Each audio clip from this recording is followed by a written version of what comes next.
Welcome to Release Date Rewind, a podcast that celebrates movie anniversaries. Hey everybody, I'm your host Mark J. Parker, a movie lover, celebrator, maker, and I like to bring on a friend each episode to go down memory lane with me. Now, the lane for January has been guilty pleasures. And yes, I know, it's the last day of January, it's been a busy month, you never know what tomorrow will bring, but today is the day that we are serving you some spice with your meal. That's right, wannabes, we're celebrating the 25th anniversary of Spice World, which was released in theaters across America on January 28th, 1998, after it debuted on Boxing Day overseas. The girls are giving us glamour, comedy, choreography in their feature film debut, and if you haven't seen this movie, I think it's time you expand your horizons, people. It's currently nowhere to be streamed or rented on any apps, which is weird, but you can currently watch it online for free at the Internet Archive. That site is archive.org/details/spice-world-1997. You got all that? Internet Archive. All right, girls, grab your platform sneakers and get on the bus because it's time to rewind.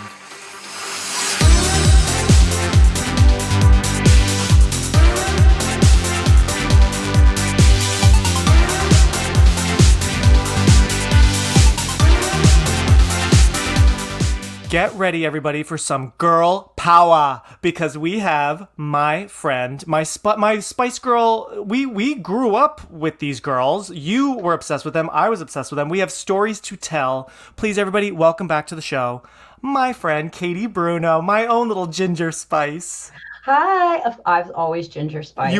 I remember always. You love ginger. I love ginger, but like you, to me, are Ginger Spice, and I say that as a compliment. I think that's like and now I'm a redhead. I was always destined to be a redhead. Yes. Was she always your favorite? Would you say was always. She like your girl? Yeah. So were you like totally? Because I remember when she left the group. It was like earth shattering. Were you like? We'll get into that because I was devastated. But I remember distinctly when I was with like Allison Cook and I think like Becky Reed and probably Nina Holmes, like the usual crew. And we were watching Wannabe, and they had just come out, been released in the States. And we were watching and we're like, have you heard of the Spice Girls? I'm like, oh yeah. So we're watching it and we all chose which one we wanted to be. And I immediately was like, her. And it was Ginger.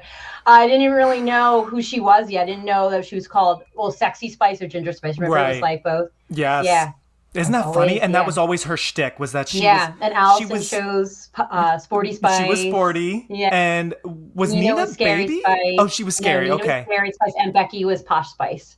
So I guess there was no Baby. I guess I was Baby. We didn't really. So we had talked to a couple of our blonde friends, including Sarah Lefferts, to be Baby Spice. They were like, we need a blonde. Yeah, and it's funny. I'm so glad you brought up Allison because she and I were chatting the other day about Avatar 2. Because how funny, last time Katie was on the show, we were talking about Titanic, obviously. Yeah.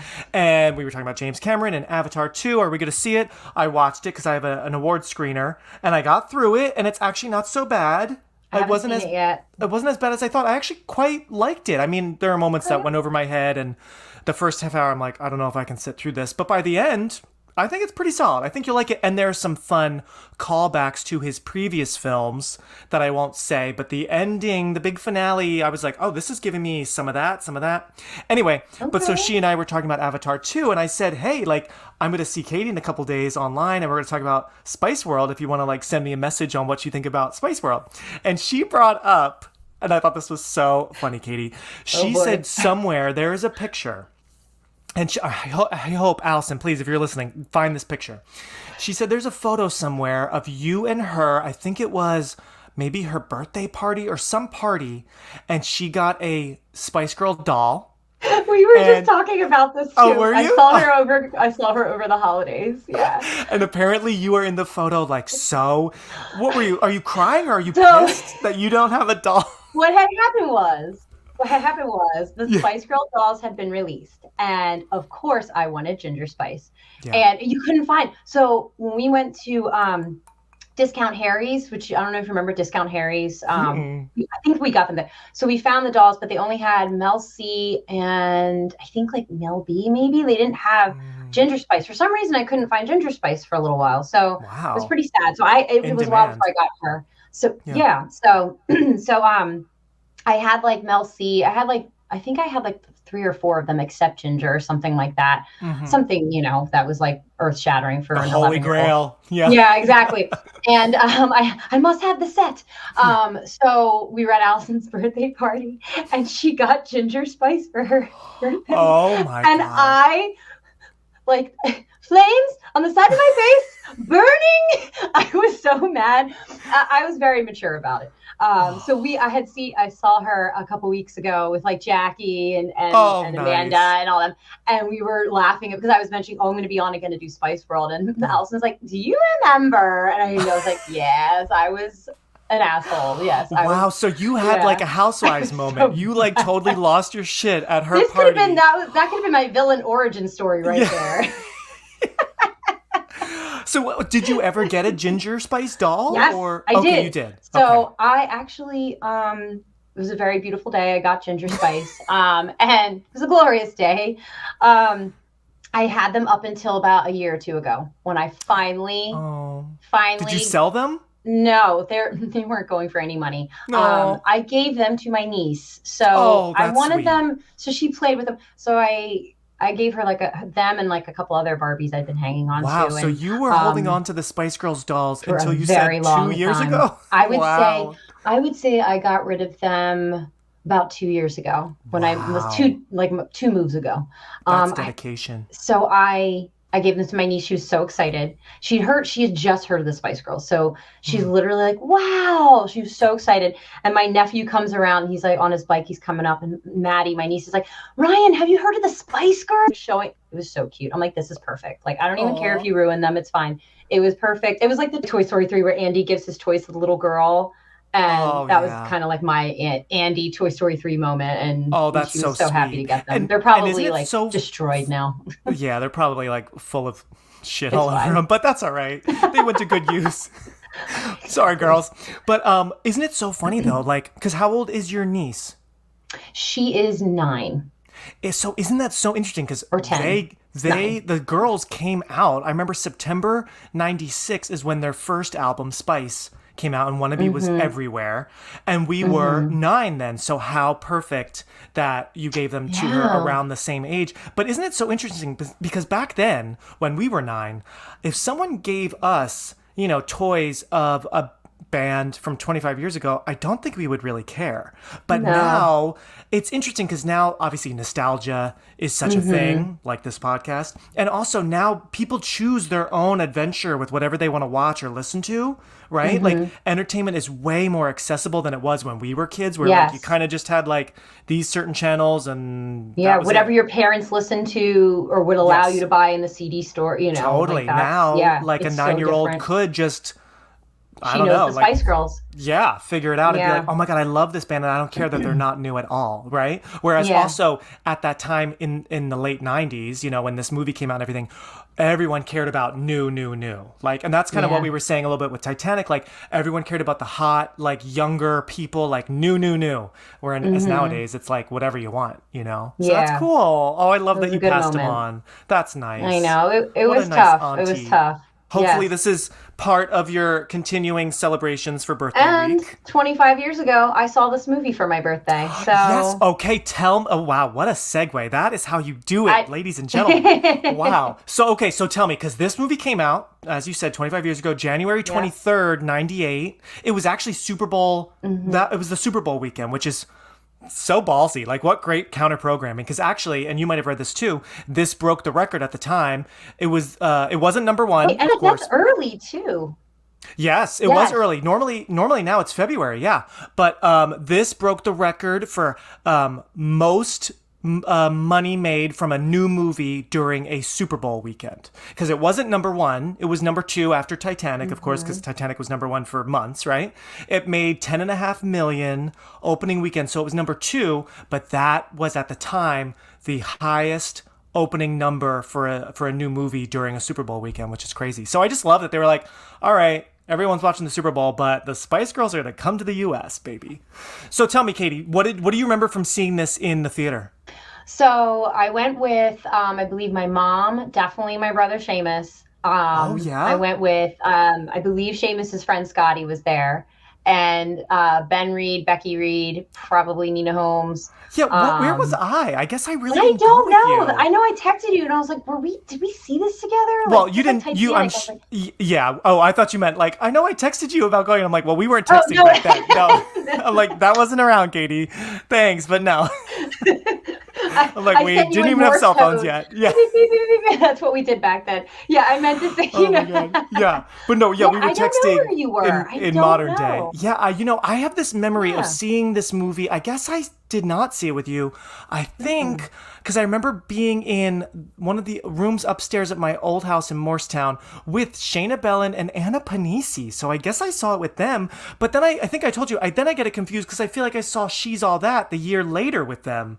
So I don't know where I was, but I know I saw this movie in theaters with some friends, but I missed the party. Wow, that is quite a party. I can't believe your brother Seamus went with you. You went, and we were dancing in the aisles. Him and Ben and Scotty were dancing in the aisles. Oh my God. Especially at the end when they put on, it's like the full show at the end.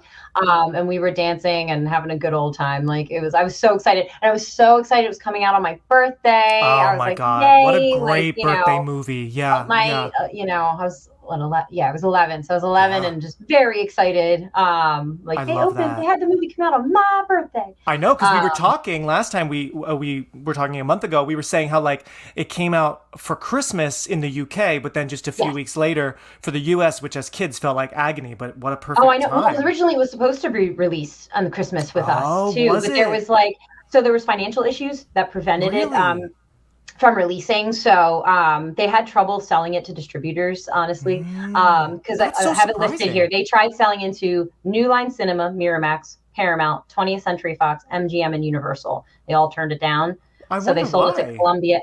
I don't know. I guess because it was just not a good movie, but the maybe Spice they didn't Girls think it would make money. Yeah, that's crazy. I don't know.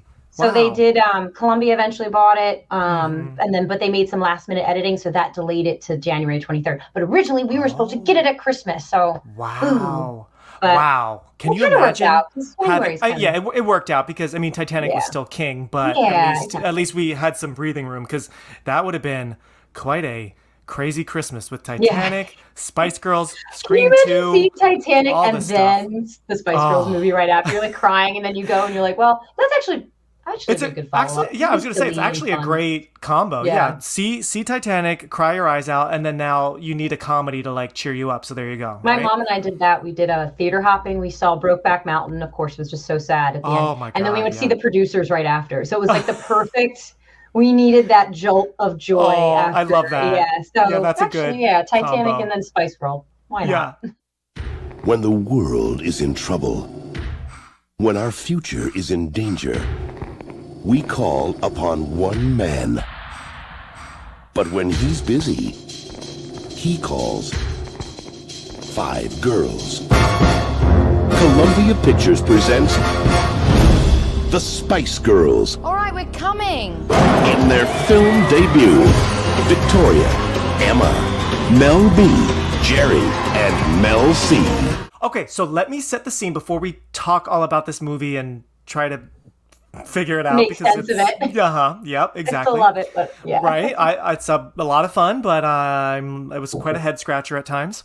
Okay, so let me tell you what was going on at this time. On the news side, in January 1998, everybody, news of the Bill Clinton-Monica Lewinsky scandal broke. Ooh. On January 17th, 1998, just about a week before this came out. So, whoa, what a time to be alive. Yes. So, if you remember, everyone, so news broke on the Drudge Report, which reported that Newsweek editors were sitting on a story exposing the affair. The story broke in the mainstream press a couple days later, January 21st. It broke in the Washington Post, and then it was crazy for a few days. And then Clinton, our president at the time, even then got on the air, had his speech on TV with Hillary by his side, and that's when he said his denial. I did not have sexual relations. Oh, yeah, with that woman. With that woman. Mm-hmm. Yes. And so that happened on January 26th. So as we're like in La La Land over Spice Girls, the world is like, okay, great. Like there's real stuff going on, right? So I thought that was I remember that scandal too. Yeah. I do remember it being a big deal. And yes. And it's funny, and actually when I was doing that research and seeing that at this time, it actually reminded me I need to watch the American Crime Story season that came out a year ago, all about it. Did you see that one? No, it's because I liked their OJ season, and I saw most of the Versace season, which was good. I haven't seen any of them. My dad watched the OJ one for sure. He said it was very good. Watch the OJ one. That one is fantastic. Oh my gosh, yeah. So it's really good. So I gotta watch the impeachment one about Monica and Clinton because So that was going on the TV side. We were just talking about this offline. On the TV side, Dawson's Creek had premiered on the WB, my favorite channel. I know we were big Buffy fans. I forget. Did you watch Dawson's Creek? You did. I was just going to say, I never watched it. You never watched one episode? I thought you watched the beginning, no? Wow. I don't think so. We would talk about it on the bus, and I'd be like, But I was more I was always more into the supernatural stuff. Buffy, Angel, like that. Yeah. Charmed. That was my jam. Charmed, I think, was coming out the next year, I remember. So, yeah. Yeah. I hear you. I like them all. And Felicity, I don't think you liked Felicity. I never watched. Gilmore Girls. Good. I never got into Gilmore. Yeah. They're not that they're not good, but they're just not my jam. You know. Yeah. I totally understand. That's like a real commitment to like kind of just watch like an old school drama every week. Is like like a soap. Even though you will always be James Van Der Beek, though. I just remember seeing him for the first time, and I'm like, that's you. That's like adult version of you. Crazy. Like when we were kids. It's so crazy that So this show premiered January 20th, just a few days before the Spice World came out.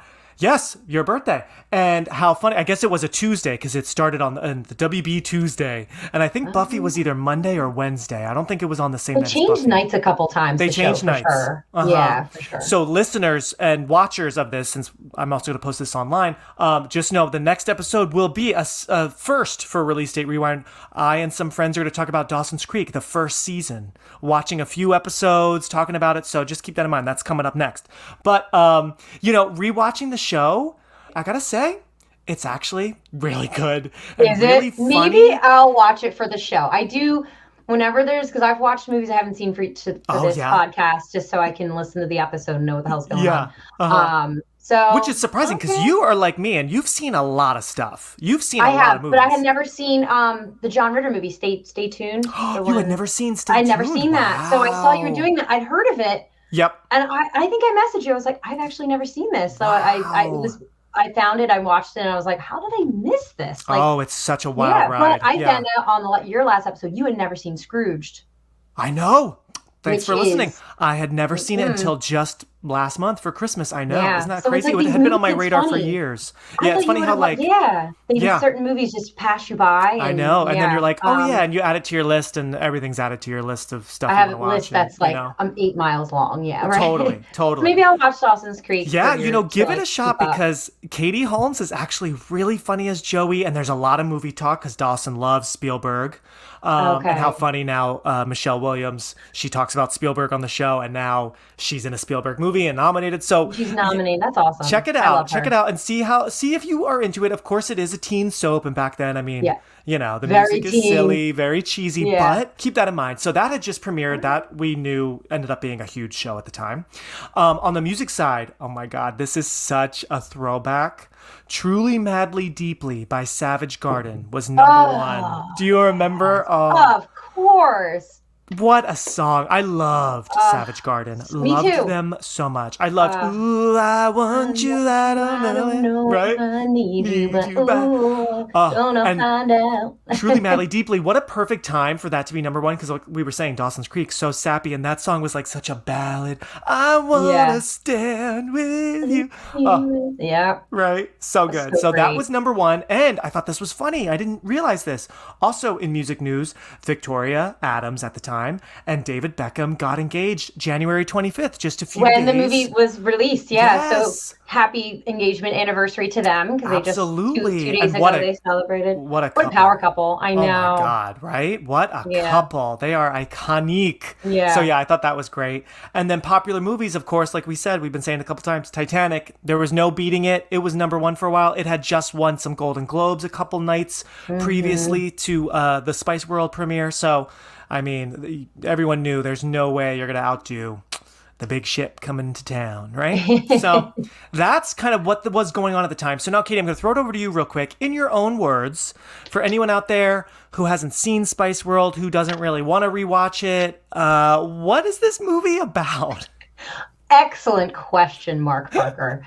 Excellent question. Well, it is about, it's about the Spice Girls, a group of 5 fabulous women who are just navigating fame and trying to have some semblance of a normal life, because they, trying to maintain relationships with their good friend. Right. And it's funny. It's really looking at like fame and how everyone's trying to like, I wrote in here, like everyone wants something from them. And it like shows like kind of like the tabloids want to like destroy them to sell papers. And then their agent wants to, put them out there to make money. And then the documentary guy wants to make a good documentary, so he can be famous. Like it's like they're all trying to get something from them. And so the ladies are just navigating that and putting out awesome music and fabulous clothing and riding around on like the best bus in the world. Oh my God, that bus. I want to go on that bus. Spice bus, the 6th Spice Girl. Like honestly, yes, that so bus. Right. I remembered it like when I was rewatching. I was like, "Oh shit! I remember how amazing this bus is. It was so ridiculous. It's so ridiculously huge inside. Where obviously they're on a soundstage.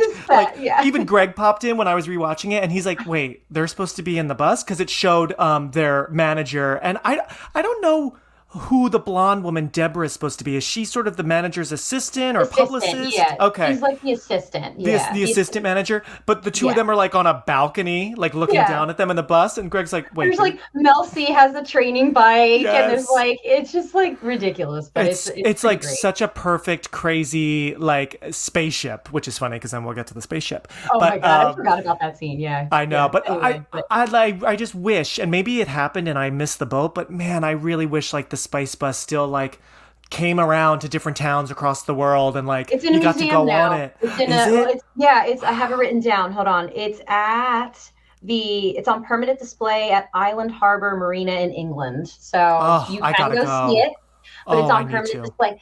It was in 2014. They put it there. So I would love to see it too, right? And I don't know. I'd have to delve more into it if they do tours. Like if you could go in and see. I mean, I'm sure it's not the same as the movie. No, it's not. Love but to see it. Yeah. Still, just to see where Posh was driving the bus.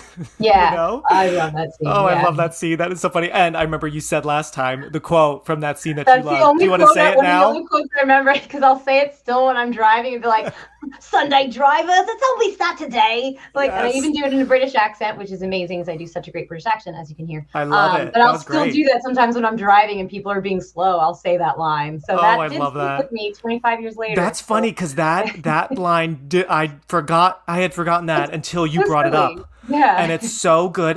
Victoria, you could tell. Well, do you remember this was back in 2007, I want to say.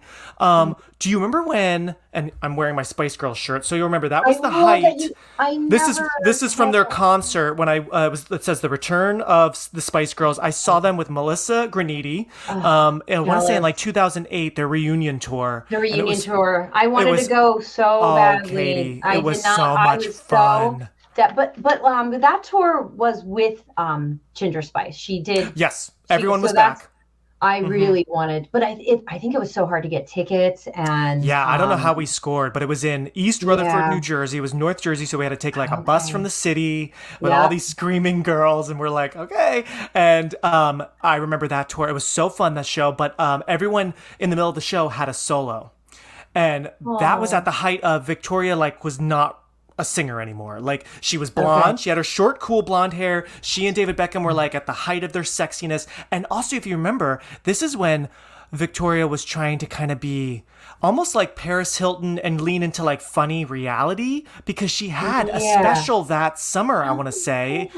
She had like a comedy special where I remember she was like in the US and trying to get her like driver's license, but posing in funny ways. And they were like, you can't pose like that. Oh, I do remember that. Wow. Right? Does that ring a bell? It But does. it was short lived. I think she was trying to make a reality show, but it was only like a special. But anyway, so this was at the height of her like no longer singing. And so everyone sang a solo, but she instead, because she also was like a fashion designer, she just walked the runway to David Bowie's Fashion and didn't speak, didn't say anything, and just posed. And we were like, okay, so that's her solo. Okay. That's okay. Yeah. But there's some really good comedy in here, and especially from Victoria. Like, she made me laugh rewatching Spice World. I mean, they all did. They all, definitely had good comedic timing, but she's surprising because she just, out of all of them, seems sometimes the most stiff, lost, unsure what to do, So I was sort of impressed that actually she had some good comedic chops here, Yeah, it was funny. Definitely. I definitely laughed a lot. But I'm glad you bring up a really good point that, the movie actually, like if we were talking about it seriously, it's actually about how everyone wanted something from them all the time. They got no sleep. Which, I mean, working them. Because remember, like, oh, they're going to have the morning off. And then they're like, nope, never mind. And they're like, like, of course. But, that's how it kind of was. Like, for, I think that's why Jerry left. I think it was just exhaustion and just she left only like 6 months after this. 5 months. 5 months. 5 months after the movie, yeah. So. It's really crazy because when we were kids, and of course when you're kids, time feels like it goes on forever. But like, think about it. They debuted their first album in September 96. Then their second album, which this movie is basically one big long music video for, their second album, Spice World, came out, I think it was November 97. And so then the movie comes out December, January, right? And then Jerry quits. And then they do have their other album, but then like the band. So they only really had a year and a half really of like nonstop. I mean, it's insane. And I'm actually so happy they're like normal and not crazy, because they could have easily had breakdowns and gone to drugs, and I mean, but they all, I feel like all of them are doing well. I was kind of trying to find where they are now. Like Mel B, I feel like, and Victoria are you see the most, because Victoria's married to David Beckham. So and then Mel B is on reality shows. She's on she does a lot of like America's Got Talent. Right? Yes, and but they're all like Emma were on an episode, or a couple actually, of, I don't really like the show, but did you see this? It's on Netflix, The Circle, that reality show. I don't really get it, but they were on it, and it's all about like, you're in an apartment building and you like stay in your rooms, but then you like chat with people that are other contestants in the apartment building, but the whole goal is you have to like catfish them. So the girls, it's Emma and Mel B, are like pretending to be someone else. I didn't really get it. I just love seeing the two of them. I only watched the first episode of the season with them on it, because I'm like, oh, it's so fun seeing them like in a room and they're like, wow, but yeah, you're right. You don't see too much of them, even though for a long time there, Mel C was like the breakout star of the group, I feel like, because she had, I'd say, the best voice, Yeah, I'd say she has, the strongest She had voice, like a really good solo dance career for a while, But it's just crazy to think they really had a whirlwind popularity in I agree. 2 years or less. It's so, and I didn't realize how short-lived it was either. Like I was looking at, because I feel like they came out and we were like, Spice Girls everything, girl power everything, the dolls and the lollipops with the stickers, and I was then for Halloween in 6th grade. We went as the Spice Girls. We went to your house for the Halloween party. Oh my gosh, Katie, do you have a picture of that somewhere? Do you? I do actually. I do. My God. Please send it to me. Darn, I'll have to find. Yes, I'm going to try and find it, because it actually popped up on Facebook in memories. Oh, so it's on Facebook. Okay. It's on Facebook, but I have it. I think it's in my office. So somewhere I gotta post it, please. Okay, I'll try and find it. But I was Ginger. Nina was scary. Becky was posh. Allison was sporty, but she was supposed to be, but her pap wouldn't let her dress because it was like a midriff bearing. I think. God. I felt bad. I was like, oh man, and she was really disappointed. So what did she go as instead, or was she sporty just in a different outfit? No, it didn't go sporty at all. I don't know. But the funny thing about sporty is you could just put a hoodie on. You know, I don't know. Yeah, I guess she had like a midriff berries. I don't know. Yeah, Allison, I'm not surprised. maybe Allison remembers better, but I just remember Pap wouldn't let her wear the outfit, so she went as something else. And and I was like, like I felt bad. That's so funny. So oh three of the Spice Girls appeared at your Halloween party in That's right. 2000. Oh my gosh, in 1990. Probably no, 98 or was it 97? 97. Okay. I think it was before 97. this came out. Wow. Yes, definitely before. 97 would have been my Halloween party where we watched Scream, because Scream came out in 96. So yeah, so you guys must have been the Spice Girls for the Scream Halloween party. Oh my God. Yeah. I wish I had photos from those parties, but I don't have anything. Maybe old video on some old bad VHS tape somewhere. They're ready for action. Girl power. They're dressed to kill. Do you want that shaken or stirred? And thoroughly prepared for any encounter. Let me tell you a little bit about the kind of main players. There aren't too many since we're talking about the Spice Girls. But Spice Girls, I thought it was interesting, and you probably saw this too. So this is based on an idea of the Spice Girls and a man, I thought it was a woman, but a man named Kim Fuller, who is actually the brother of Simon Fuller. And people probably know Simon Fuller mostly from starting American Idol. So Simon Fuller, British guy who was the Spice Girls manager. And I feel like Richard E. Grant, who's so much fun, he plays Clifford, their manager in the movie.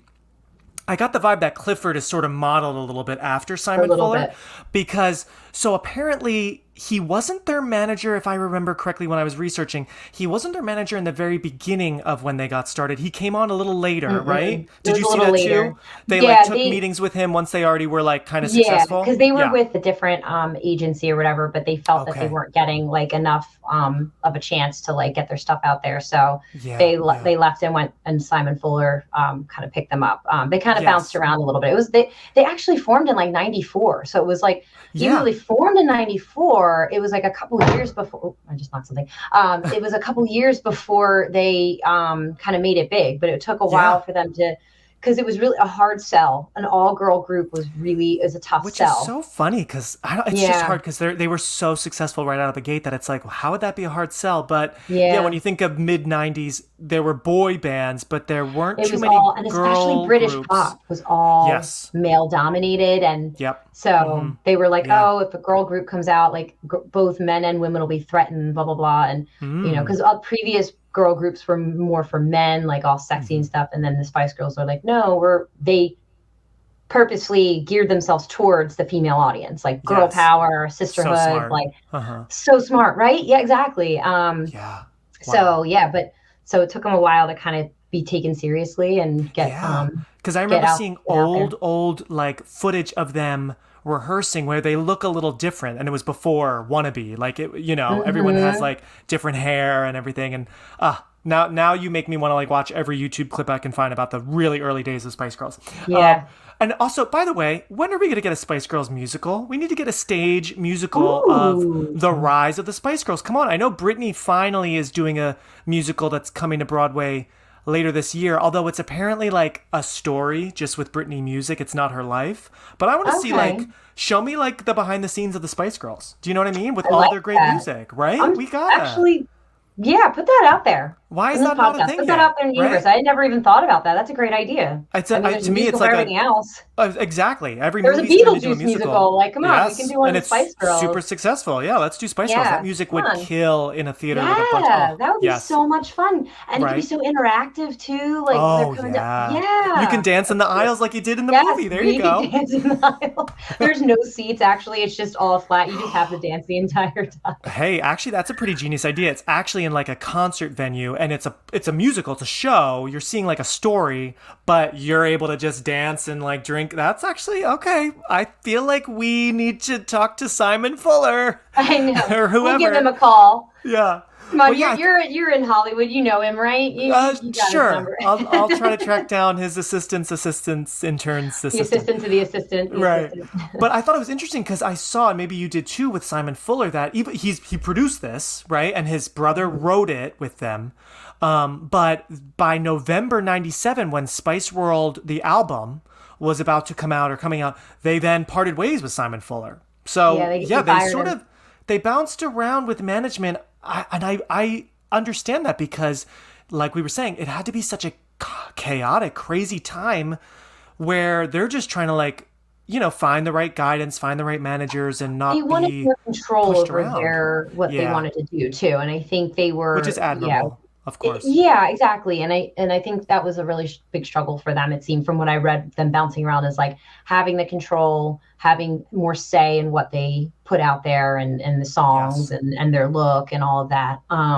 So they fired Simon Fuller, and it's just a shame. I wonder if that kind of was downhill from there. Like, I mean, I admire, that they like stood their ground, for whatever wasn't working out, but then they kind of fizzled really out like after that. Like the movie came out, and then 5 months later, Jerry quit. Right. And then I feel like after that, I was kind of over it. I was like, well, without Ginger Spice, like I love all of them, but I love all of them together. Like, Ginger is my favorite. Ginger was, for me, Ginger and Scary were the ones I looked at the most. Like, I will never forget, everybody, there was this magazine called YM. Do you remember YM magazine? Young and Modern? No. And the Spice Girls were on it, and it was a beautiful photo. I mean, their eyes were popping. I want to say the background was blue. I'll post it. This magazine, guys, I saw in the grocery store. And here's me, a little, like, what was I? I was a 10-year-old boy, and my mom's like, you're not buying that. That's for girls. And I'm like, well, I'm buying it, Mom, because I love the Spice Girls. And I remember having it in my house, and my older cousin was over, and she said to my sister, who was, if I was 10, my sister was 6. Marina was little, yeah. Yeah, Marina was little. My cousin goes, Marina, you read Young and Modern? YM? And I was like, no, that's my copy because I like the Spice Girls. And she was like, oh. But this photo was amazing. And I bring it up because my eyes always went to Ginger and Scary. They just looked stunning. I think also because their hair was so cool, the bright red and the curls. And I mean, all of them were amazing. But those two were my most like favorite, I'd say. And I also always did love Posh. I was always checking Posh out. Like, she just was always interesting to me. Sporty and Baby, great, but they never really drew me in like the other three. Yeah. You know what I mean? Yeah. Posh and her little Gucci dress. The little Gucci dress. What are you going to wear? The little Gucci dress or the little Gucci dress or the little Gucci dress, right? Yeah. I know. How about the little Gucci dress? Does my dress look too short? No.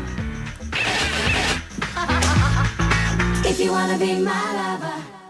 Ginger and Scary were always my favorites. They always stood out. And actually, when I gave the dolls to my niece, she loved Scary Spice was her favorite because Scary had like the cat bun things and the cheetah outfit and just like looking amazing. Yeah. So that was her favorite. So yeah, those two were always and like. Isn't it crazy? And I heard there was power struggle between them. There was rumors that between Mel B and Jerry, but it makes sense because they're, I think, the most outspoken of the five. And like Jerry had she was really the one with girl power, and she wore that union dress that is like iconic. Yeah. And then Mel B, like they're both I think the strongest personalities and strongest, and the most, like you said, they stand out the most. So I heard there was like power struggle between them. I remember that. Back. Yeah, I remember hearing that when we were kids, and then I saw that again when I was looking at the fallout with Jerry, and I wondered oh man, was that just the press putting them together? But some rumors are true, and I totally agree. They were powerhouses. You could feel their energy, that they were more than just singers. They also kind of were producers themselves. They were idea makers. So but I love that they at least got over it. I know Jerry was out of the group for a while, but then I feel like they first reunited maybe for the for the tour. And then they reunited again for the Olympics. I remember for the London Olympics, I believe, something like that. Yeah. And then and now they're always in videos together. So I love that. And they had a 2019 reunion tour as well. Spice World. That's right. Yeah. And they re-released Spice World 25. Yeah, which I listened to that today because it had some new songs. Yeah, it had some couple extra songs and some live fun performances of songs. Yeah, it was fun. But they released that a couple months ago. Okay. The Spice World 25. Love it. So smart. I would love for them to make new music, and they all look amazing. They all still sound amazing. I would love it, but I don't think. I just get the vibe that I don't think Victoria wants to. Victoria will never do it. I don't know. You think it? Yeah, it might be not as good. And Victoria would never do it. I don't think. Maybe the other ladies or something I want them to. I just want them back doing something. Maybe it's like a reality show or it's just like a special. I want them to host something. I don't know. It's a story of love. I think with boys, you should be able to just wheel them in. Yeah, and order them like a pizza. Yeah, no cheese. That's what's also so crazy to me. So they had a movie to promote, but also an album and then singles and music videos. Like, they were making the movie and the album at the same time. Crazy. So it was a very, and a few of them kind of admitted like they wish the movie could have been better, but because they were so busy, they had such limited, I think they filmed it in like 2 months. But while they were doing it, they were also doing the album. So they're like, we couldn't put our full selves into this movie, so they kind of wish it would. They're still proud of it, but a few of them are like, we could have made it better, like if we just had more time, more time to give to it. So the movie filmed in June and wrapped in August 97. You're right, 2 months. And the film was to be set to the songs from the girls' second studio album, but no songs had been written when filming began. So wow. I mean, they're doing all of this in a short amount of time, and the band thus had to do all the songwriting and recording at the same time as they were filming Spice World. Crazy. Yeah, crazy. So they put, like it was I think, and that's why the movie really does serve as kind of one long music video for the album, because that's all they could really do, you know? Like, there's really no way. Originally, they apparently, and you might have seen this too, Katie, Disney, the Walt Disney Company approached them about making a film, but the band turned their offer down because Disney wanted a quote-unquote Disney-fied script about a young single mother of one of the girls fighting hardship to form the band. And I guess they just thought, like, no, we don't want to see like a woman struggle. We want it to be totally fun and kind of mirrored on our lives and how everyone wants something from us. And you know, so, I feel like that's like one of the pitches the movie guy does in the movie, where it's like all those ridiculous ones. It isn't ones like, oh, they're sisters and they're taking care of their grandmother, so they form a group. And so I'm like, this is sounding like what Disney was trying to put out. Totally, you're right. Maybe like that was sad. That line might have been inspired really by. I love how he goes in one of the meetings. He goes, okay, another idea. What does he say? He says crocodiles, and then they're just like, okay. That was a lot of funny stuff. Yeah. And then it's funny because then his idea at the end, then like, see, I kind of wish the whole movie was meta the whole time, because then at the end, then he's saying what they're actually doing, and then at the very, very end, we see the actors from the movie with the Spice Girls on set. I forgot that. And I totally forgot that. Meta. That was like, I'm like, so did we just watch a movie about the making of the movie? I was like, wait, what? I know. Like, it's so meta that it actually, I don't think makes sense, because it's like, well, wait, we just saw them, and then now they're meeting, and it's like they're trailers, and then the girls are talking into the camera. I'm like, wait, but like, wait, I feel like I'm in a new universe. Like, I can't fathom this, but I kind of wish the whole movie was a little bit more like that, where like, let's just commit to it, where like, this is almost like a mockumentary of their lives, you know, instead of some of these goofy things, which I still love. And we'll talk about our favorite goofy moments, because there are quite a few. But also another writer on this film. So it's mostly Kim Fuller, and the Spice Girls, I guess, naturally were very involved in the writing, because I mean, it's based on their individual characters. But then also there was a writer who did additional writing I saw, named Jamie Curtis. Not Jamie Lee Curtis, but Jamie Curtis. And then it just made my mind wander. I'm like, what if Jamie Lee Curtis was a writer? Secretly wrote for this movie. And was it produced by Jimmy Cameron? Like, wait a minute. We're putting the pieces together. Like, that's where James Cameron went for his hiatus. He was making Oh my God. He's like, sure, this will be a nice no-brainer for me after Titanic for the last few years. But isn't that so funny? I'm like, Jamie Curtis, what the hell? So I don't know. Maybe that's Jamie Lee Curtis's alter ego. Yeah, a little fun fact there. Maybe. And then the movie was directed by a British guy named Bob Spiers. This was only his second feature film. He had just done, which I remember seeing this one in theaters. That Darn Cat with Christina Ricci, the remake in '97. So do you remember that one? I do. I don't know if I saw it in theaters, but what was interesting about like Bob Spiers is he actually didn't know who the Spice Girls were. Like they like offer, like his friend, actually I think it was Jennifer Saunders, who's in the movie as a cameo from Absolutely Fabulous, which I love that show. My mom and I watched it growing up, but he had no idea who the Spice Girls were, and she actually told him to take the job. She's like, oh, you should do, because she knew who they were, I guess. And so he met them in New York City to like kind of meet and greet, and he didn't know what they looked like. Like he had no idea what, which is crazy. But it kind of makes sense because they were exploding, but they were still so new. Because Roger Moore had no idea who they were, and he was in this movie and didn't know. He didn't know anything about the Spice Girls, and they approached him about the movie, and he was like, "All right, I guess." And he didn't. So it's really funny. Like a lot of people in this didn't know who the Spice Girls were. That is shocking. Yeah. But I mean, yeah, I guess when you think about it, all right, because we're looking at it as the finished film, which came out over a year after their debut, but really they were only shooting about, I don't know, maybe 8 months after their first album came out. So yeah, some of these older people could be like, but it's just funny because they were winning awards and they were like at award shows, but I guess they were coming at, they were exploding, but I feel like certain, like Bob Spiers and Roger Moore were like, I don't know. That's funny. I didn't know about Roger Moore. That is so funny. And it's his scenes in the movie they're cute, but I mean, the things he's saying, and then he's with a cat, but then later he's holding a pig. Did you notice that he's petting a pig? And then there was a bunny. There was a bunny too. Yeah. There was like, it was a nice little he's like Bond. Obviously, tying into Bond, and then also even a bit of like Charlie's Angels with Charlie on the phone or whatever, which they have Charlie's Angels references in the movie when they in the photo scene. I know, that's a fun montage. He filmed all the scenes in one day. Roger Moore, he filmed all the scenes in one day, and he had no idea didn't know anything else about the movie. Wow. That is so and funny. a lot of the people that cameoed in it had no idea what the movie was about. They're like, sure, I'll just do it.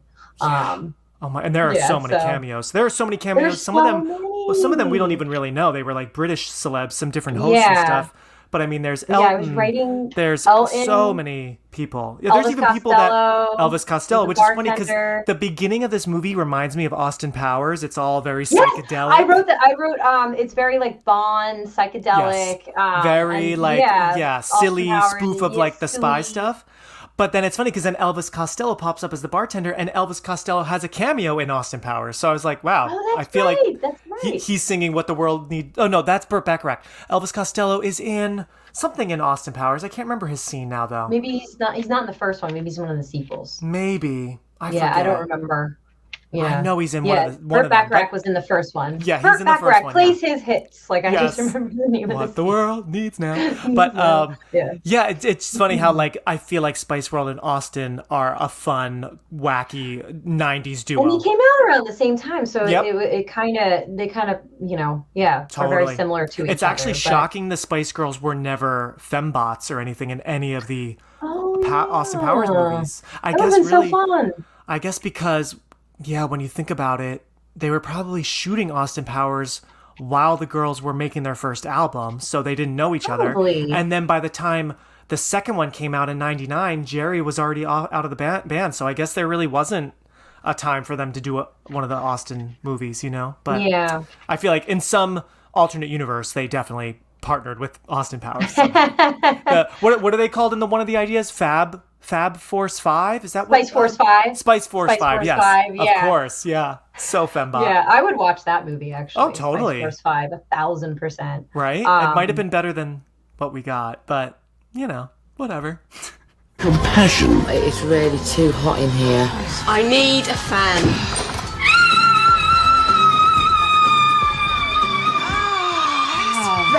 What are some of your favorite scenes from this movie? Like when you think of Spice World, before you rewatched it, what did you think of? As you're rewatching it, were you like, oh my God? What are your favorite moments? Oh, I love the ending with they're on the bus and they're racing to the concert. So funny. And there's like a bomb on the bus. Like it's just so ridiculous. And then and the guys like talking about the movie and they're like, now they're on top of the bus. They're like, ah! Like it's just so ridiculous. I remember that and being like, that's really funny. Yeah. I love the like haunted mansion scene. It's so random. Oh my God, I love that you're bringing that up. Random scenes, but I remembered that one, and I remember being like, "Why are they in this like creepy old house again?" Like, I don't know, but I love it. It's really funny. It's like good slapstick humor. Like it's very and I love. Very funny. As soon as I saw the toilet, I remembered that the creepy guy, who's actually Richard O'Brien from Rocky Horror. Yes, Riff Raff. It took me a minute because I saw him and I was like, oh, he's in Ever After. He plays the creepy guy in Ever After. And I'm like, wait, and he's Riff Raff. Like, sometimes it's hard to like put things together. Where I'm like, wait a minute. Oh, totally. It's funny because he looks exactly like Riff Raff, but I didn't realize that literally until I rewatched it for the show. Raff. Yeah. I'm like, oh my God, that is him. But as soon as I saw the toilet in that spooky scene remember at night, that scene too. I remember that, oh my God, he comes out of the toilet and every move he makes, the girls all like... It's funny because ultimately the movie is sort of like an SNL episode. It's really just like good little skits, you know? Yes. And like that's them poking fun at horror movies and you hear the you know? Yeah. But yeah, that guy, he is so funny and how he always pops up. He's in the water. He's like in the bushes. He's in the hors d'oeuvres at the party. Yeah. He's like, whoop. I mean, that's so silly. He's in scrubs at the hospital, you know? Yeah, he's always onto them because ultimately the villain is... Which I completely forgot this. The villain is the editor of the paper, which I think is called The Event, right? The Daily Event. Yeah. And he's so just sick of always having to write about the Spice Girls that he wants to write bad stories about them. He wants them to break up and take them down. Yeah, like it's, I'm like, okay. But yeah, you know, then that it really is a metaphor for all the press that they were getting and all the rumors and... So it is kind of interesting watching this as an adult's point of view because I have not rewatched this movie in decades. 25 years probably. Maybe 24, but like it's been a long time. So seeing it with adult eyes, I'm like, oh wow, this is all like a metaphor for all the pressure and all the annoying things they had to deal with. Totally. Yeah. What else do you like from the movie? I love, the Spice Bus is amazing. We already talked about Spice Bus. I love their outfits. I've always loved their fashion, and I've always loved how they're so individual with their fashion. And in this movie, it showcases they have so many outfit changes. I love it. And how fun when they dress up as each other, right? When they dress up as each other, I love the photo shoot scene with what's his name, Dominic West as the photographer. That was one of his first roles because he came up. I'm like, Dominic West, what are you doing in this movie? Like I totally forgot. They're great, and I saw Hugh Laurie from the show House is in it. Stephen Fry is the judge. Yes. And then, of course... Halty and the Blowfish. Like, I laughed at that. I was like, this is so cute. And then, of course, we have Alan Cumming, but he's not a cameo. He's like actually... Alan Cumming, but, oh my God, he's so much fun as... And it's funny because his name is Pierce... And for a second, I'm like, were they making fun of Pierce Morgan? But I don't know if Pierce Morgan was around at the time. I don't know. But I know, like, Pierce is not a likable guy, so maybe he wasn't likable then. But speaking of Alan Cumming, real quick, I'm going to cut you off. Did you watch The Traitors yet? It's a reality. Oh my God, you got to watch it. Do you have Peacock? Never even heard of it. Oh my God, Katie. I do, yeah, Peacock. Oh my God. Do you like reality competition shows where, like, people are voted off each week? What kind of competition? You might like this. So the British season just aired in December. Is Alan Cumming on it? Alan Cumming hosts the U.S. season that just came to Peacock earlier this month. Everybody, if you aren't watching The Traitors, you are ridding yourself of a really fun reality show. It's filmed at the exact same castle the UK season was at. It's set at a castle in Scotland, so it's perfect for Alan Cumming. He's the host. He's having so much fun. He looks great in all these crazy outfits, and it's like a murder mystery, but no one's dying. But there are traitors that are assigned the roles of traitors, and their task is to kill a different person in the group every night. And then during the day, they have to meet at a round table, and they evict someone. They basically banish someone who they think is the traitor. So it's all about lying and deceit. And the U.S. season is a mix of reality stars and real people, and it's just so much fun. Check it out. You might not like it. I binged it. I loved it. I thought it was like such a fun and funny. All right. It's on Peacock. I love Alan Cumming, so he's great. He is meant for that. It's like such a good gig for him. But anyway, so I digress about Alan Cumming. But yes, tell me more. I loved all their fashion, their outfits. Like I love that. I thought it was so funny the scene when they were at the party and Jerry's like, and people are like, I hate when people dress up like this. It's so ridiculous. And then Jerry's outfit's like the most ridiculous. And she says that as drag queens dressed as them are walking by. Did you notice that? And misunderstanding. When the speeding melon hits the wall. There's Christmas for the crows. What did he say? I haven't a clue. then there's the nightclub scene, which is awesome. Yes. How amazing is that nightclub? First of all, I wrote in my notes, that's an amazing nightclub. I want to go to there. Like, I know. Everyone is decked out, and I love how posh. Everywhere, I remembered that line. She says something about the dress code. Like, can anyone tell me what the dress code is here? Yeah. But yeah, that scene is great and very music video, because I'm like, we could have cut a minute ago, but we're just dancing with the girls, and that's all right. And that's when they're singing one of my all-time fave Spice Girls songs, "Who Do You Think You Are?" I love that song. Love it, I know. And that's when their friend Nicola, gives them that look. I remember that look so well. She's up above and she's just like and she's having the contractions and then the camera zooms in on Baby Spice, Nicola, and that's when they gotta rush her to the hospital. But yeah, that's a great scene. Totally. Yeah. I love some of my favorite moments that I immediately think of. I love, obviously, the drill sergeant, boot camp. That's love a cute scene. That's a fun scene. To me, Spice World, it's always the girls in the army fatigues, and then Posh is Victoria, in her army, right? Feels just like trying to do the tires, and she's not doing any of those relay races. No way. She's just walking. I love that. I love the, strength and courage and a wonder bra, I love that whole thing. That's such a funny, and their weird dance instructor guy. I love the whole sequence there. I also love, we got to talk about the aliens. What do you think about these? I totally forgot about that scene. Oh, did you? Wow. When it was happening, I was like, oh yeah, it came back to me. But when I was before I rewatched, I was trying to think how much I actually remembered from the movie, and that I totally had forgotten about the aliens. Yes. I feel like if James Cameron had directed this, the aliens would have been better at special effects. But other than that, it was a ridiculous scene. Oh my God! Now I'm picturing Avatar meets Spice World, and it's these or The Abyss. If you actually watched The Abyss yet? Oh yeah, I need to watch that, but it's nowhere to be found. Much like Spice World, only place to find it we had to watch this free website. I know. Thank you for finding that website. I would have had to go from memory, and I'm like, oh God. I'd be like, they sing their songs and There's great outfits. What else is a good scene? But yeah, the aliens are super silly and also sexual. They immediately go for Mel B's boob. Yeah. And then they want a kiss from Ginger, and they want Posh to sign the belly. It's so goofy. And then I love how later, during the big finale, which is so awesome when they sing Spice Up Your Life at the concert, it is so awesome. But then it shows everyone around the world dancing, and it shows the aliens on their planet with Spice Girls t-shirts dancing. I'm like, okay, all right, cool, I also love the scene where they're at I guess, is it Italy or something, where the guys with the assless chaps. So they were shirtless. They're like, this is ridiculous. I did too. And I was like, this is hilarious. And then they're like, well, we made a compromise. Or what did Jerry's like, haven't you heard of compromisation? And I'm like, I want to use that word. That's amazing. I love that line. But, and so they're dancing, and then they turn around and all their asses are hanging out. I was cracked. They're like, that was the compromise. It's that's when my brain, I have no idea. I forgot. I love that song they sing. It's not theirs. Yes, do you want to play in my game? I love that song. What song is that? Yeah, so that song, which is interesting, that's not one of theirs. That's from Gary Glitter, who was actually supposed to be in the movie. You might have seen this. I don't know who that is. So I read that in trivia. Yes, I don't know him either.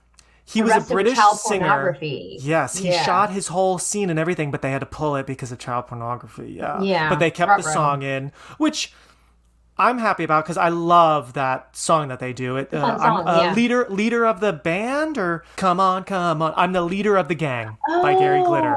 Yeah. Okay. See, I didn't know Gary. I read his name and that he was in it. He had a good 4-minute scene. Right. And they had to cut it right before they released it, which was kind of good, at least. Not good that he got arrested on this, but at least the timing, he wasn't in it. And you're like, oh, crap. Yeah, at least they were able to quickly remove it. We have this pervert in our movie. Yeah. But I completely forgot about those, the beefed up, dancers, and how, they don't like that they're just in their underwear and the captain hats. But then they come out in those purple suits, and as soon as I saw the purple suits, I'm like, oh yeah, I remember this.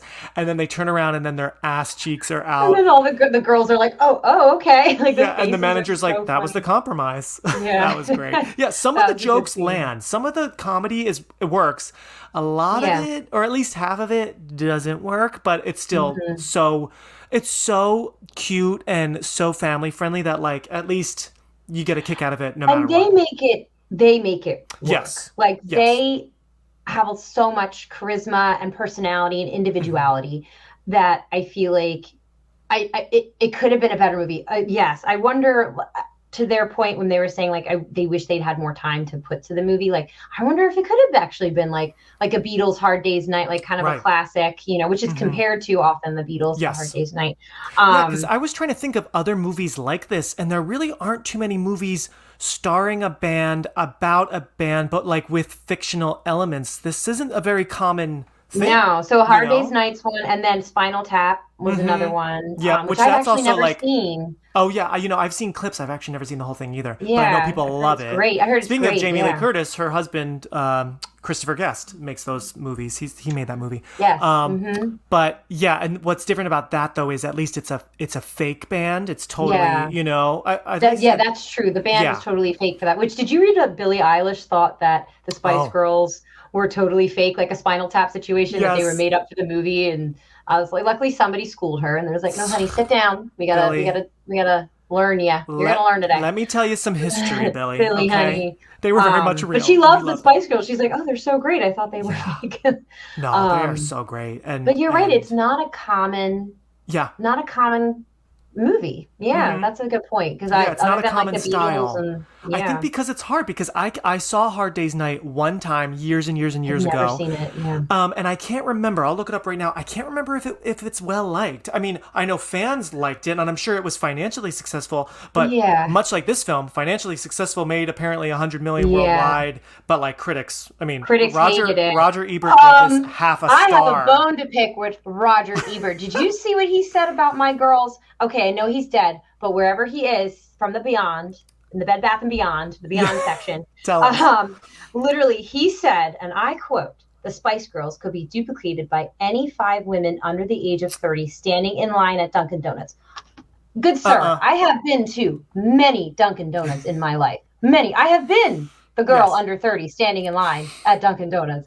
And I will tell you, nay. No, that is not the case. That might be the line in LA, maybe? I don't know, but the line everywhere else, you don't want those girls being your Spice Girls. Like Glassboro, New Jersey? No, honey. So again, that's so speak funny. ill of the dead, because he can't defend himself against me. Oh, wow. Okay, I'm wrong. I'm totally wrong, everyone. So A Hard Day's Night, the Beatles film, is actually really critically beloved. It has a 96 on Metacritic. So critics loved it, and fans loved it as well. It has a 7.5 rating on IMDb. So I'll have to check it out. I wonder if it's streaming anywhere. I do love the Beatles. Yes, apparently. You'll be happy to know. I see it's on HBO Max. Oh, cool beans. Oh, it is. Yes, I'm going to watch it. Okay. And it's only an hour and a half, same thing. And it's perfect. Yeah, it's similar in that it's sort of a fictional time. It's over 2 typical days in the life of the Beatles. They struggle to keep themselves and their mischievous grandfather in check while preparing for a live TV performance. So honestly, Spice World is almost sort of like a remake in a way. Similar. Yeah, that's why it was compared a lot. And so critics like Ebert, he actually put it on his most hated film of 1998 until, and this is why I have another bone to pick with him. It was his least favorite until Armageddon came out. He hated that. That is a cinematic masterpiece. You motherfucker. Can he just not? He just tears down everything I love. I love Armageddon. In fact, that's the 25th anniversary of this movie. If you want to cover that, we will discuss it, because I love that. That's so funny, because Armageddon is on my list, but I don't think I'm going to be able to fit it in. Because this summer, there are so many massive movies. So many that are having anniversaries that I just don't think. But that's funny. So you loved Armageddon. I loved it. I don't really remember it well, but I remember preferring. Slides a nuclear warhead on an asteroid. Come on, that's just cinematic masterpiece, guys. Come on. You have that. You have Aerosmith. You have, Liv Tyler. Ben Affleck got his teeth fixed. He doesn't have a gap anymore. Oh, he got was there a gap? Movie. Oh, I forgot about that. If you remember, that was when Ben Affleck was like smoking hot, in my opinion. That was when he was like thin and young, but like, but no, He's so hot right now. He's so hot right now. I actually preferred Deep Impact, because remember, that was the summer of Deep Impact versus Armageddon. Yes, it was. So Deep Impact was, I thought, a very good movie. I know we're totally going off Spice World right now. But Deep Impact I thought was very good, but so depressing. Like it was like it's much Armageddon more of a drama. Was like the fun. Yeah. But still sad. Well, that was Michael Bay versus, I don't know who did Deep Impact.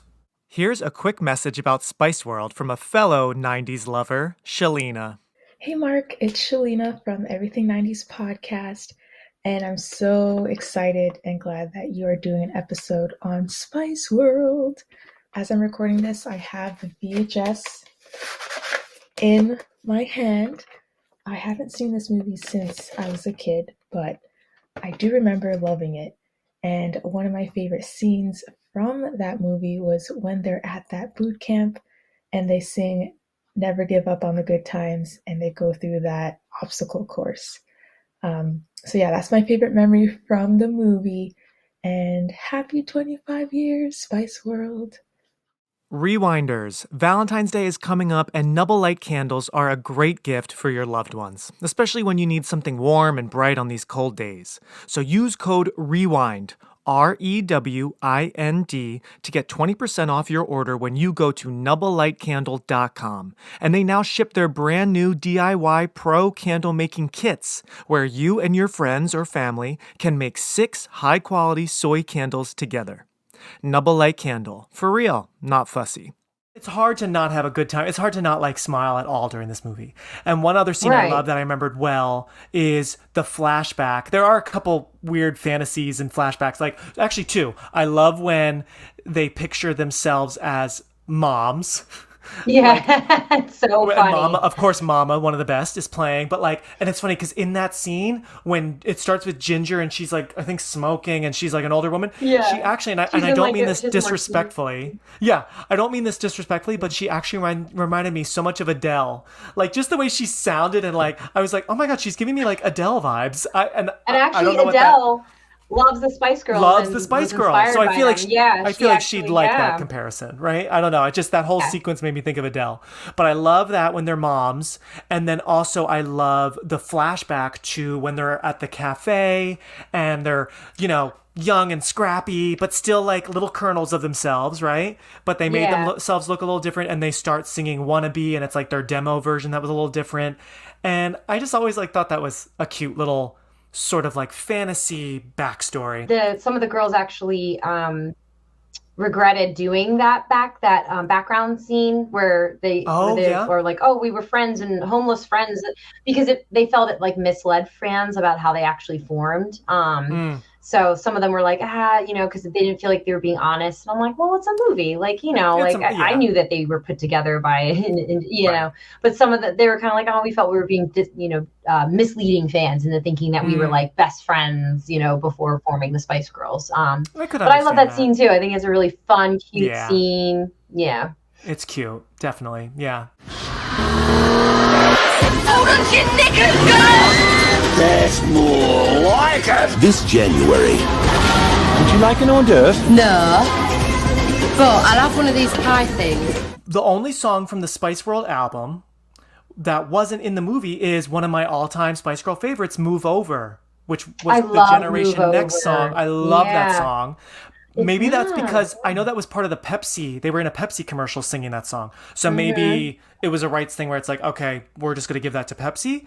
But I thought that was interesting that every song was in the movie except for that one. And there was one song I noticed in the movie that I don't know at all called Denying. Have you ever heard of Denying? Denying is in their first, or no, it's in their second album. Hold on, let me look. Is it? Okay. It's one that that I never listened to, I guess. Denying it's in the it's in their second album. It's not as well a known song. Yeah. Since we're talking about the songs, I have to ask you, Katie, what would you say between all albums, what would you say are your top 5 Spice Girl songs? I know. And I was doing a list. Oh, she came prepared. I came prepared because you had said think about your top 5, and I came up with 8. Oh, okay. It was really hard for me to. So, I do. Who Do You Think You Are? Love that song. Yeah. I love Too Much. I just think it's just so so good. Very dreamy. Wannabe, of course. Wannabe is a classic. It's so unique. That. Hey, I'll tell you what I want. It should just pull, and it starts with that laugh, ha ha ha, she laughs in the beginning. It just, I love it. It's just I know. fire. I totally hear you. It feels so unique and punky. It feels like it's an underground song or something. Yeah. I love it. So will always be on my list. I do love Say You'll Be There. I just think it's such a cool song. I love Spice Up Your Life. I feel like it's just like a chaotic carnival-esque, like the background. It's like you're at like a carnival tent and it's just chaos and totally. But it has like the like the different it's just awesome. Like all the sound effects and everything. Yeah, the sound effects and I never realized it until rewatching the movie. When they sing the big song at the end, because ultimately the end is just, let's just get to the concert on time. And it's like, okay, problem solved. That was the big issue. But I totally forgot there's a line in Spice Up Your Life that does not really work too well in 2022, 2023. And that is Yellow Men in Timbuktu. I just was like, I don't know. And also in the dance move in the concert scene, they go, Yellow Men in Timbuktu. And I'm like, okay, we're getting a little, okay, maybe not. Oh, hold on. I just saw something. Spice Girls changing lyrics ahead of tour. It was changed to, this is hilarious, happy people in Timbuktu, happy people. Huh. Okay. It doesn't totally like roll off the tongue, but okay, happy people in Timbuktu. Okay, interesting. All right. So to recap, everyone, we have Wannabe, Say You'll Be There, Who Do You Think You Are, Spice Up Your Life. Was there another one that you said? Okay, I love Stop. Stop. I love Stop too. Move Over. Oh, I also love Move Over. And then I love Viva Forever. I always thought it was just such a sensual, beautiful, sexy song. It's sexy, but also kind of sad. Right? It is, because I think it's about like finding love on vacation, or when you're, and then having to leave or something like that. That's what I read. And I was like, oh, that makes sense. I actually love the end of Viva Forever where they're actually singing very low, if you remember. Like it's like I it's love almost how like their a whisper. Voices are in this song. Yeah. Very I love the casual, very like low. Yeah. That's a good one. It's a very So that's where those were my 8. I know you said 5. I didn't understand the assignment now, but I love it. All right, so we definitely have some crossovers, which I love. So, like I said, Who Do You Think You Are? That is my jam. Like we played that at my wedding, and I remember getting lit and dancing with I think I had my friend Jonathan, a married man to a woman, grinding me on my left, and I had my friend Pam's sister Jen grinding me on my right, and we were just screaming. I think that's when I started going hoarse, was screaming that song, and we were just like, sing it, shake it, move it. So I love Who Do You Think You Are? I think that song is such a good jam. It's so I fun. love Never Give Up on the Good Times. I love it. That's a good one too. That is a song that even if we weren't talking about Spice World, I find myself humming that every once in a while. Love that. Love Move Over. That's a song I truly every once in a while will be like, if I'm driving to work or whatever, I'm like, I gotta put on Move Over. I'm in the mood for that. Which is funny because I feel like that is one of the least popular Spice Girls songs, but it's a very quick song. It's only short. 2.5 minutes. It's so short, which is like, oh, I want more, because I do really like it. I loved it. Yes. I love that. I agree with you. Wannabe has to be in the top 5 because it's just such a punch to the face in a great way. Yeah, a good then, punch to the face. Oh gosh, my 5th one, I gotta think about this. I mean, Say You'll Be There is great, but it's not in there for me. I mean, I love it, but no.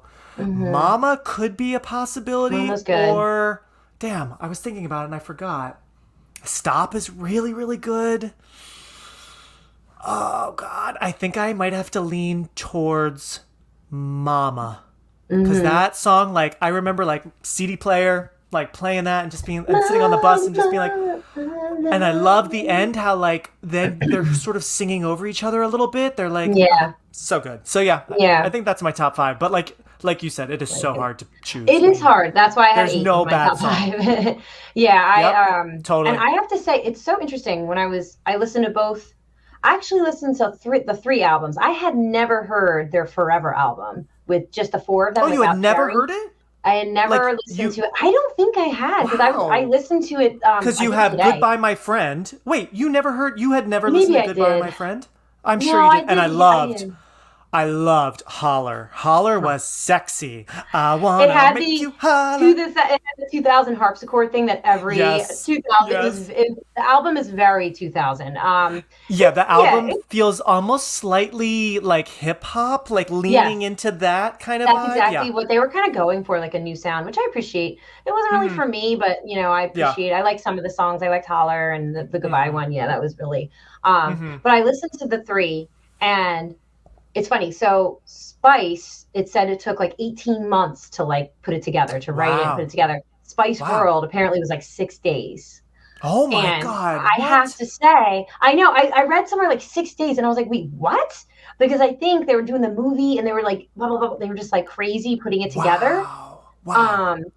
And I actually I like Spice World. I think that's my favorite one.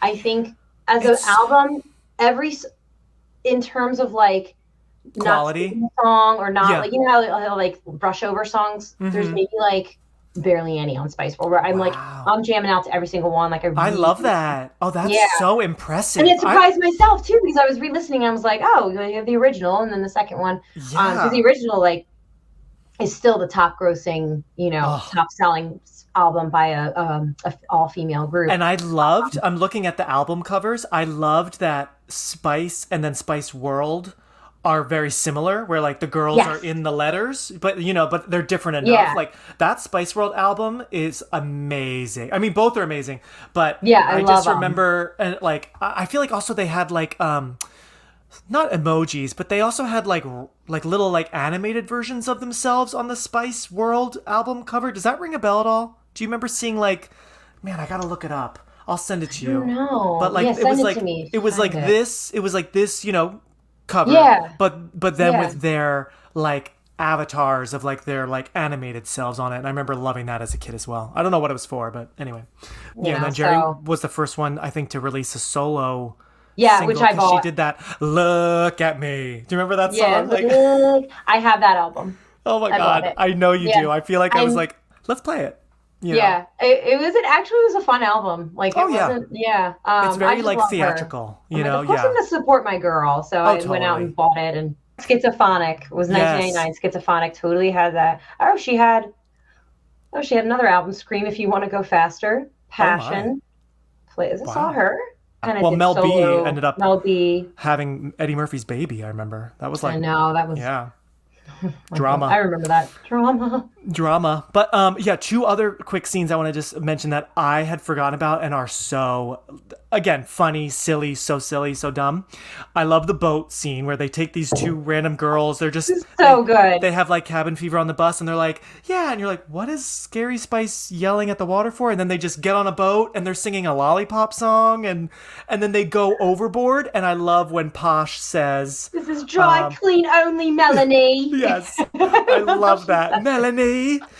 Melanie, I love that. Like, that's what I mean. She's good. Actually, she actually gives good comedy. I had actually seen an interview with her, and she was really funny. Like, she was talking about like, she's married to David Beckham, who's like gorgeous, and she's like, everyone in our like circle in our group, like, I'm the funny one, he's the gorgeous one, he's the hot one, I'm the funny one. Like, and I just was like cracking up. And I do have to say, I always loved when every now and then, I don't know what she would do to her hair, but they do it at the end of the movie in the Spice Up Your Life concert.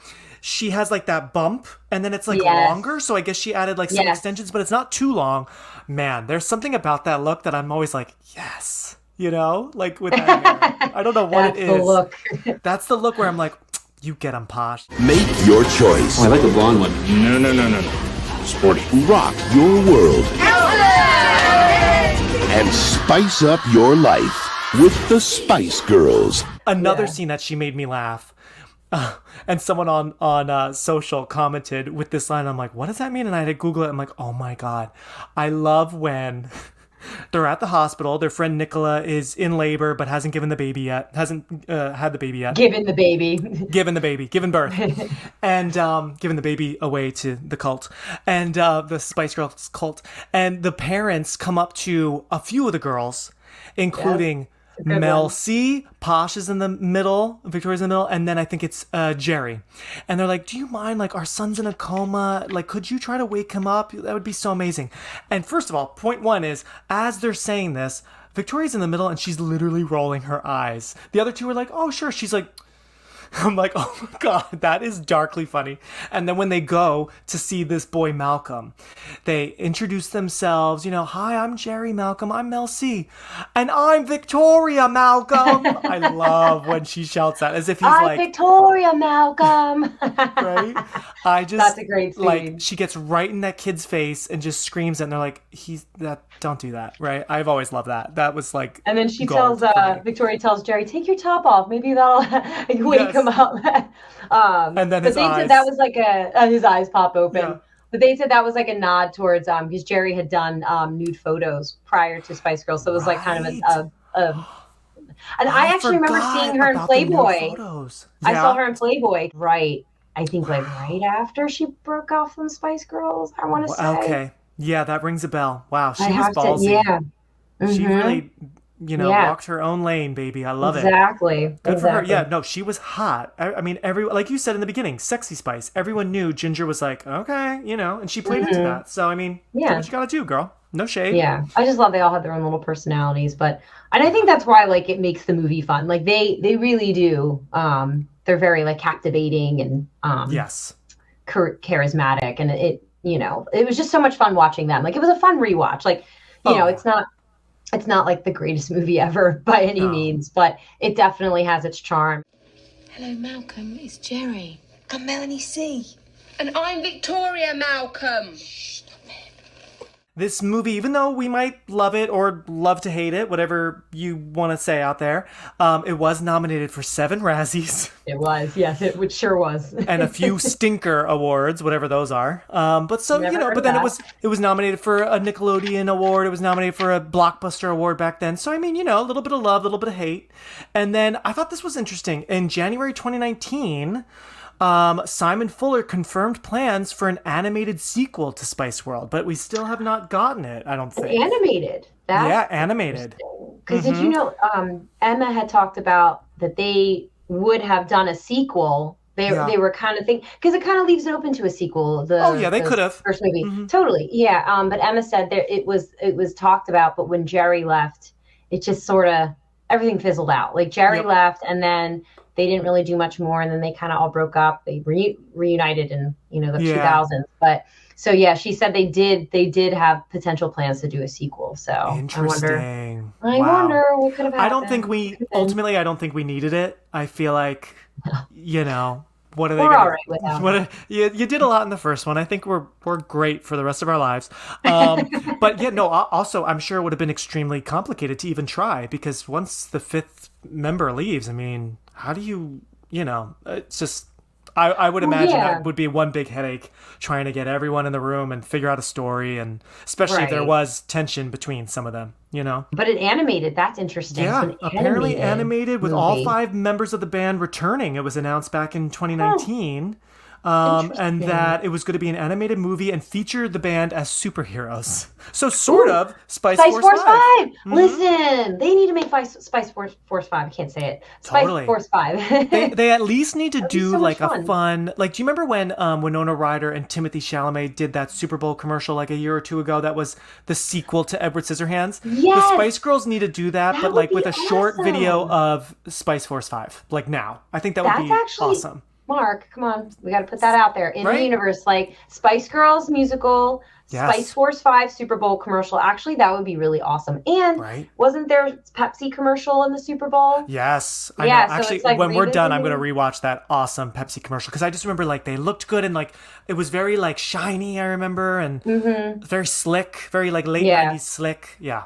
What a time. It's fun to, it's fun reminiscing, especially like because we were together on that. I just remember like so many memories of us. Like I remember like me and Becky would like pretend to do like Spice Girl music videos in the basement. Like I remember to stop. We were like, I was dancing around in like a skirt, but we were just like acting out stuff, like pretending to make a music video. Our age group was the prime target. 10-year-olds. I mean, this was because I bet by 16, maybe some teens weren't really, they were already like, okay, we're on to cooler things, but we were like the target, like, you know. Yeah, that 10 to 13, sweet spot. Prime target, and we were Spice right Girls in were there. part of your coming of age, you know? Yeah. Like, can you imagine not growing up without this music and without recreating moments and like doing your own little dances? Like, yeah. I know, I know. And you got to hand it to them, you know, they really paved the way for, you know, more female groups to come out. Because there was like a big boom of all-female groups that came out in England and all over after them. Because even like Pussycat Dolls and like different women, you know, for sure followed in their footsteps. Yeah. And to this day, like you said, Billie Eilish and different modern day celebrities still rave about them. Adele, you know. Spice World. Yeah, but can they act? Blah, blah, blah, girl power, feminism, do you know what I mean? Putting out some Spice Girl facts, how amazing they tell are. us. So, all right. So they've sold 100 million records worldwide, making them the best-selling girl group of all time.